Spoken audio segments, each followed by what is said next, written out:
Hello, thank you for buying your Bailey Unicorn Madrid from MG Caravans. We're going to be doing a handover video. We're going to start on the near side of the caravan. So what you've got here is your fridge vents. You don't need to do anything with them, just make sure there's nothing in front of them.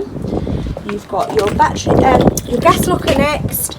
So what you have in there is the bulkhead regulator. You don't need to do anything with that. It has a screw fixing into the gas bottle, and all you do is turn the gas bottle on and off at the top. So when you're towing, you just want to make sure that that is off. You do have space in there for another one as well. And then we've got on the near side as well, we've got the mains point on the outside. So I'll just put that up so you can see. So we've got an external mains point there. We've got a barbecue point at the front here. So we'll just lift that up so you can plug in a barbecue straight off there, and that runs off the gas that's in the gas locker. In this locker inside, you've got your towing mirrors, you've got the jack, wheel lock, got corner steady winder in there as well, and I think there's a wheel wrench as well. So on all four corners of the caravan, you've got these corner steadies, so you just want to make sure they're wound down onto the floor when you're getting in and out of it. When it's like this and you're just going to the front, or you just need to pop in, you can just pop in without putting them down, but when you're in it all the time, just make sure that they're down. You've got your hitch, your handbrake and your jockey wheel at the front, which we will show you when we get you hooked up. On the off side, you've got another locker at the front here, with some more of the bits from the starter kit. So you've got waste pipes, hitch lock, mains lead, you've got wedge level there, hitch cover, and then also the toilet chemicals. You've got the water inlet here, so you've got an inlet pipe that just pushes straight into the side there. Once you've pushed it in, just lift the flap, pull down the flap halfway, and that keeps the pump in position. This is the flue for the heating, so you don't need to do anything with that. Just make sure there's nothing in front of it. As you go further along, obviously you've got the wheels, and then you've also got the mover there. You've got an isolation switch for the motor mover here, which we'll show you on collection. We've got two outlets. One is for the shower waste and the washroom basin waste, and the other one is from the kitchen sink. Also underneath the caravan, you'll see it's got the underslung spare wheel. We've got battery box.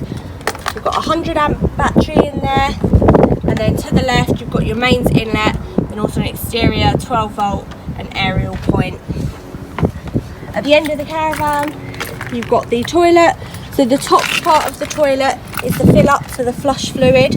So you put fresh water and the pink chemical in here just till you can see the level, and you just fill it up with a watering can or a hose, and that's the water. When you flush the toilet, that's what comes out. Below you've got your toilet cassette. So to empty that, you make sure it's closed on the inside, lift up your orange handle and pull the cassette out all the way and empty it at the disposal point. You put your blue chemical in there once you've emptied it, and we recommend washing it out and flushing it through. Probably sort of twice a season would be ideal, just so you make sure that the sensors don't get clogged. And then also up there you've got a little tube, so when you want to drain the flush fluid for the winter so you don't get any freezing, you just pull that bung out, and that will release all the fluid from the flush tank. And then we've just got the back of the van. So that is everything on the outside. We'll move swiftly on to the inside. Right, we're on to the inside of the Madrid now, and we're going to start where this flap is open in the front offside seat. So this is where you'll find the drain tap and the boiler. So that metal thing there you can see is the boiler itself. So this little yellow tap at the front is the drain tap for the water system. So at the moment it's in the position where we can use it and bleed the water through. When you want to drain it, when you're done using it and you're ready to travel or draining it down for the winter, just flick it to that position there and you'll hear all of the water gush out the bottom, and that will just release all the water. And what you can do as well, which we recommend, is opening up all the taps so all the water definitely comes out. So we're going to use the water system, so we'll just get that shut. Also in the front there you've got the ladder and the guards for the bunk bed. We'll just shut that back up. Here we've got inside that flap the RCDs and the fuses for the van.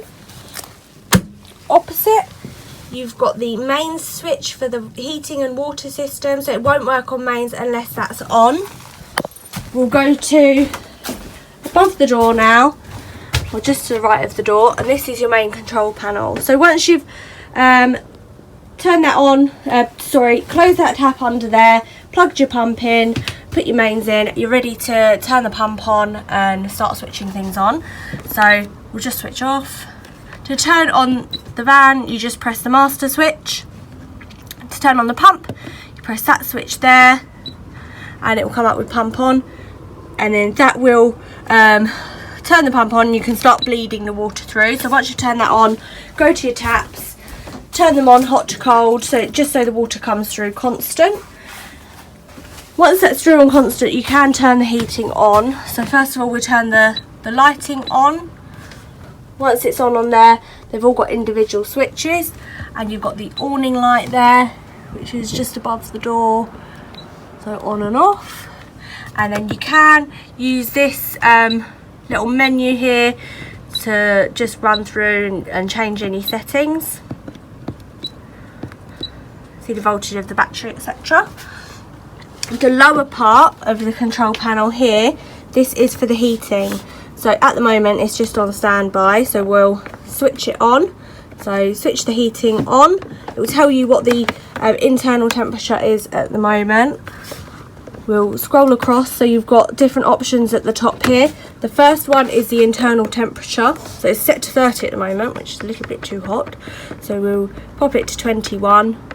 If you don't want it to come on at all, you just put it really low. I think it does go down to about 10 or something like that. So just put it really low and it won't come on. If you do want it to come on during the night, just put it at 21. If it just does get below 21, it will kick in. The next one is water temperature. So do not turn on the water heating side until you've bled the water through. And then what you can do is put it on or off. And then the next two are whether you're going to use gas or not, which is the flame symbol, and then this one is electric.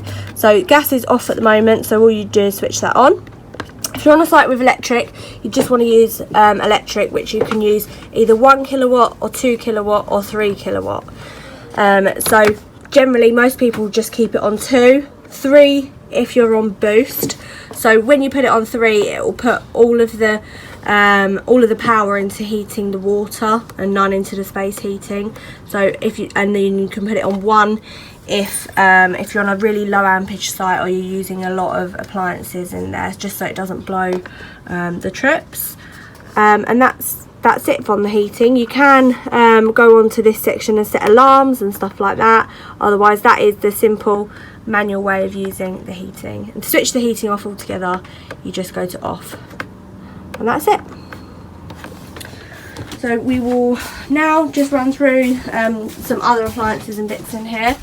So we've got the CD radio at the front, which is connected to the speakers.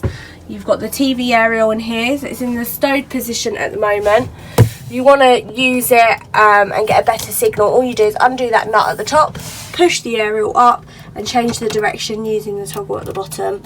You do have the amplifier there, which is switched on and turned to max, which most people just leave that, they won't play around with that.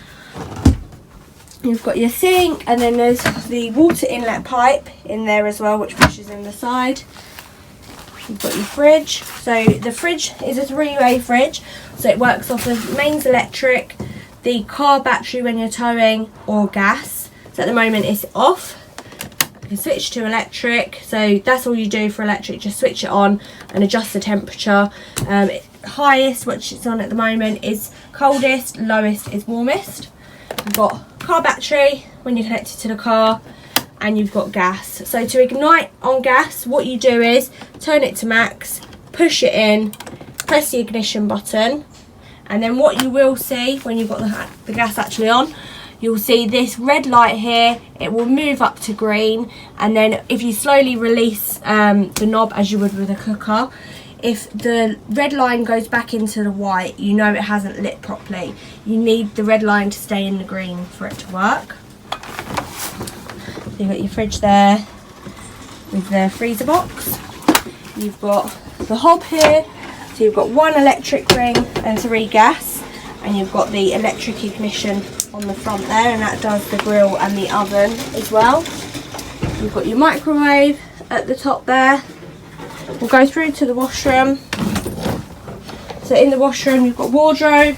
In the wardrobe you've got Wastemaster, which is part of your starter kit, and then you've also got the Aldi fluid heating there.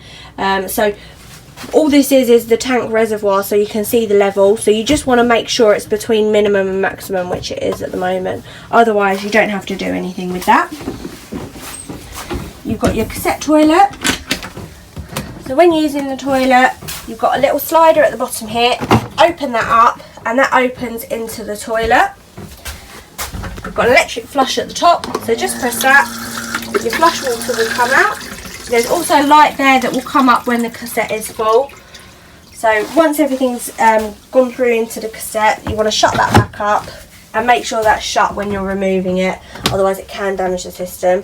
That there, in case you're wondering, that is a bleed point for the heating, so you don't need to do anything with that, it's just easy access. You've got your sink, you've got your towel warmer there, which just runs along with the heating, so there's no temperature control for that. And then what you've got there is your shower. You've got your aqua roll sitting in there. It's got a water saving Eco Camel shower head. There's no technicalities to that. I'll just shut that back up. Also inside the door you've got a carbon monoxide alarm just there, and then you've also got a smoke alarm the other side.